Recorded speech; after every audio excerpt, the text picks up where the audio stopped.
Hello, how are you guys doing? My name is Simply Velka. I want to thank you so much for checking out my video and checking out this channel. Hopefully you decide to stay and check out my other videos, and hopefully they resonate with you. But in this video, I want to talk about, as the title says, being a Christian, or a self-identified Christian, I suppose, who talks to demons. And it's something that's, I don't want to say controversial, because probably no one really talks about it, but because it may sound like an oxymoron to some. But yeah, I don't know. I guess outside of being a Christian, I also want to say that I am just a spiritual person that that is open to other belief systems. I'm a Christian that is open to other belief systems, and am able to see what there is out there that can teach me. I guess that's really important. I don't like to restrict myself with a certain set of rules, certain guidelines, because I think about it and it's just like, the people that made these rules, the people that made these books, they're all just as human as I am, and the only difference between their spiritual experience and my spiritual experience is that I choose whether or not I want to elevate them on a higher pedestal than me or not.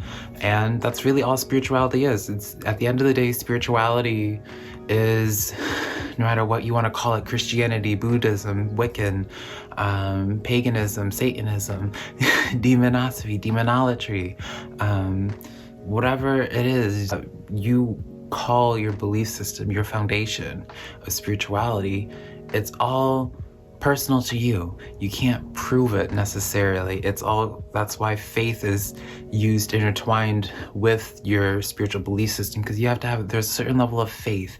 If it was so easy to prove spirituality, then the faith wouldn't even be a thing to even be talked about. Spirituality wouldn't have so many different facets to it, so many different branches that you can go down, if there was one true way to prove it.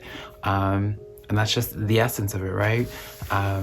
Without really getting too deep into my own personal history, because I feel as it's not really necessary and should be like a video all in itself, because I could just go on forever.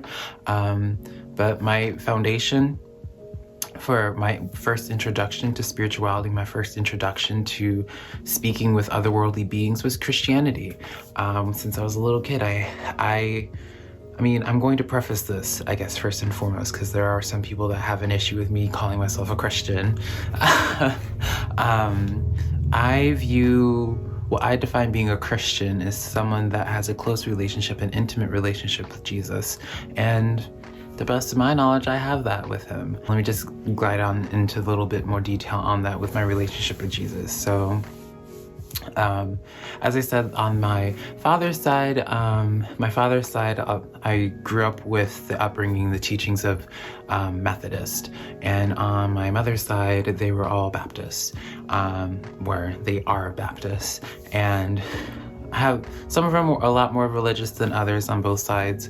And yeah, I always, as a child, I was able to appreciate both, like the different, like when I would go to the Baptist church and be with the white people and be in a white church, I was able to appreciate the messages and the teachings they had. And when I went to the black church with my on my father's side, I was able to appreciate a completely different culture, basically, and different way of telling the stories. And I was able to resonate with things differently with this, even though they would be talking about the same messages, the same scriptures.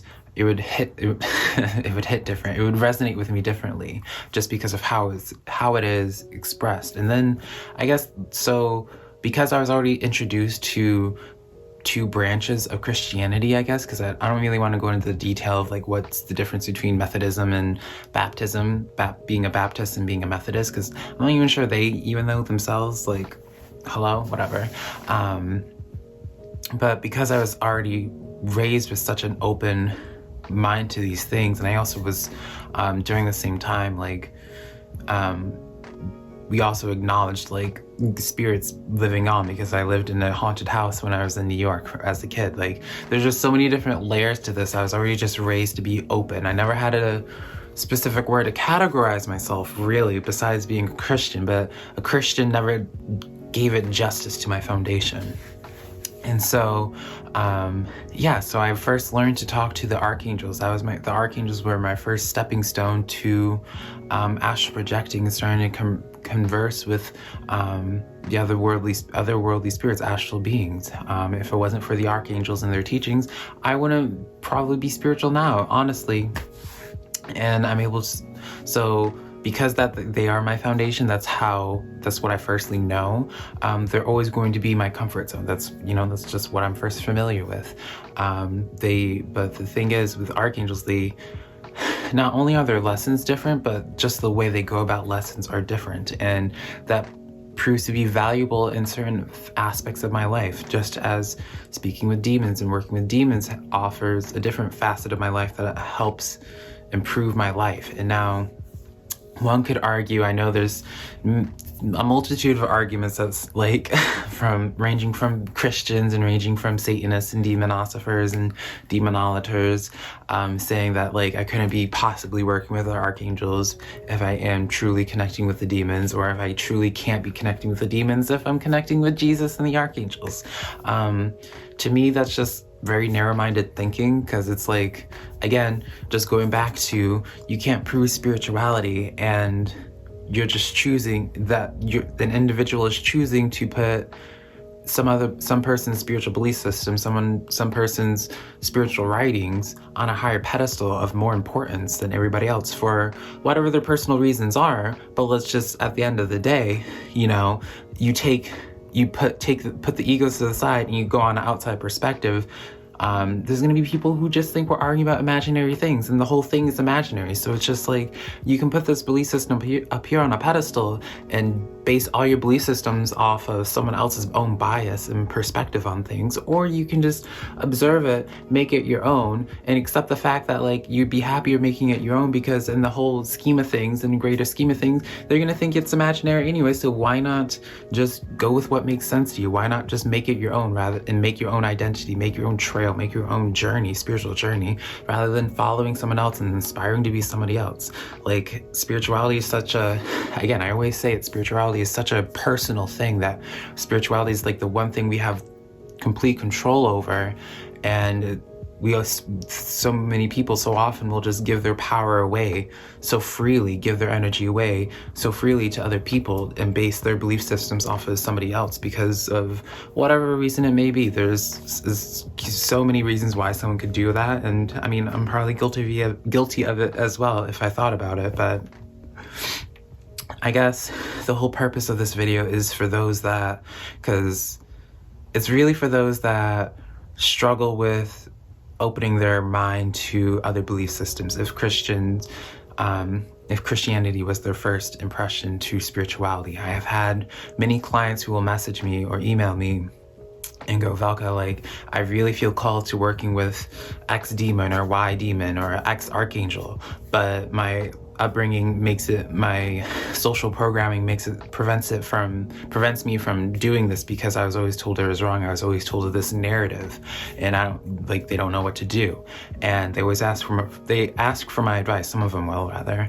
And really, at the end of the day, the best way I can give advice for this is just putting it in perspective. I think that's the best way to do it, is because I don't want anyone to ever look up to me to be as a spiritual leader, as a spiritual mentor. That's not my goal at all. I am not a teacher. I'm not a mentor in any sense of the word.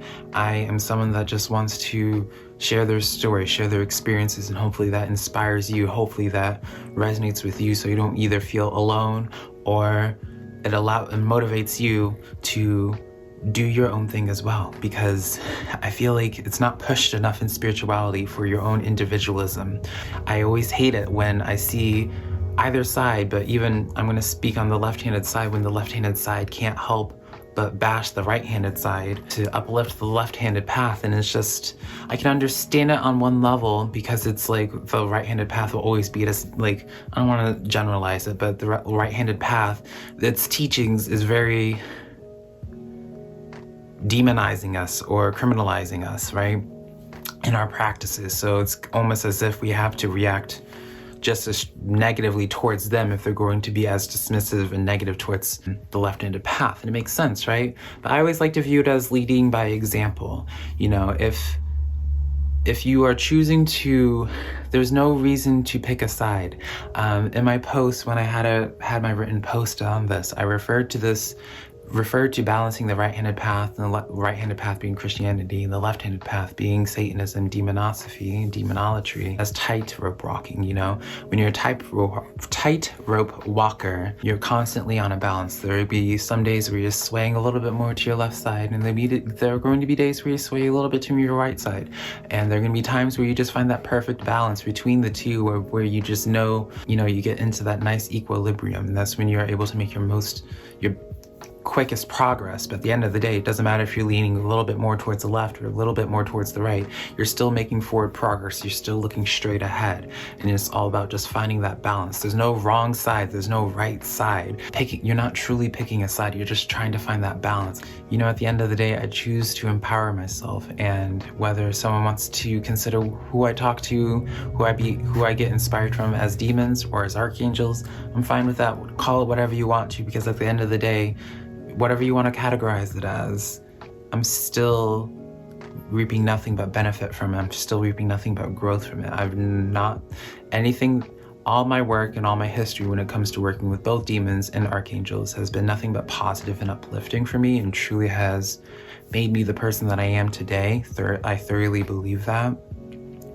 They've truly, on both sides, helped me grow and become my own person at such an early age, I believe. And I just see the value in both. And I identify myself as a Christian because that's what I first know. If someone doesn't agree with me, then whatever. It's kind of the same belief system of if someone doesn't want to think that I actually truly connect with demons or that I truly connect with archangels. I have nothing to prove. How am I going to prove it to you? It would take more energy to try to prove it to somebody of what it is that I'm seeing, what it is I'm hearing, and what it is I'm believing, than it would be just to accept things for how they are. It's okay. I'm perfectly okay if someone doesn't agree with my belief system, someone doesn't agree with my dynamics with these spiritual beings, because again, putting in perspective, this person Joe Schmo out here is going to think I'm just talking to something imaginary regardless anyway. So from that perspective, it's just like, what, who am I trying to prove? I'm gonna destroy the pedestal, put everyone on the same even ground, and just allow things to be, and allow books to inspire me, but not be the be-all. I feel like books, there's such a great value in books, and everyone should be well read in any path it is that they're practicing. But just the books should be there and should be respected from a place of how can it resonate with you? How does this intertwine with your belief system? Just because they're in a book, just because writings are in a book, does not mean they are the be-all, does not mean that they know what they're talking about. You can have a book published easily in a 6 months' time. You don't have to be a professional. You don't have to have some type of certificate or some type of acknowledgement to have a book. A book is really just the display of someone's writings, a display of someone's beliefs in this case, when it comes to spiritual books. That's all it is. There's no credentials other than the credentials that they give themselves, or just their history in general. But it doesn't matter, because at the end of the day, they could have 50 years of experience with working with demons, but that's 50 years of experience working with demons from their perspective. And their perspective is not the whole thing. They're not some prophet. No one is some prophet. You can't, I would say it's impossible to fully get the full scope of spirituality and all it encompasses, and having a full 360 degree of it all. It's just impossible for one human to fully comprehend and fully understand. And that's why it's important to be able to acknowledge other people's belief systems, to acknowledge other belief systems, to acknowledge other writings, because all you're doing, all you're seeing, all you're reading is just different perspectives. They're all connected in some way. The details might be a little bit different, but they're all connected in some way. And the wonderful thing is also that their practices are a little bit different. They're all catered towards specific things and to specific specialties. And that's why I feel you're doing yourself a disservice by only limiting yourself to working down a specific path and only listening to the teachings of that path. If someone's first impressions and first teachings of how the world works is from the Westboro Baptist Church or the KKK, that's horrifying, you know? You shouldn't, you would want those people that have that as their first upbringing to have an open mind to other belief systems, to other thought processes, because clearly that they didn't get the proper start, you know, well, I guess that's me being, my bias coming through in my own opinion on them, but, you know, I would say most people would probably agree with me in that you would hope someone to have an open enough mind that just because it's the first thing that they heard, that doesn't necessarily mean it's the be-all thing, the completely right thing that they heard. Does that make sense? And so I feel like people kind of lose sight of that and associate just because it's the first thing they heard or just because they see in a book, that means it must be true, right? In spirituality, it's not the case. Maybe it's the case for everything else, but in spirituality, I promise you that you're never going to find the right answer in a book. The only way you're going to find the right answer to your spirituality is in yourself, as cheesy as it sounds. And yeah, I kind of went off on a tangent here. This is like my third time trying to record this video because I didn't know how I wanted the dynamic of this video to be, but I love you guys so much. I really hope this video resonates with you guys. I really wanted to connect with my fellow tightrope walkers, even though I can't say it properly without thinking about it, but I do love you guys so much, and I don't want people to feel alone or even struggle with their belief system because of these rules, these barriers that they put on themselves, because spirituality should be a freeing thing for people. You shouldn't feel trapped to a certain way, because if you're feeling trapped, if you're feeling limited in your spirituality, you're not doing something right.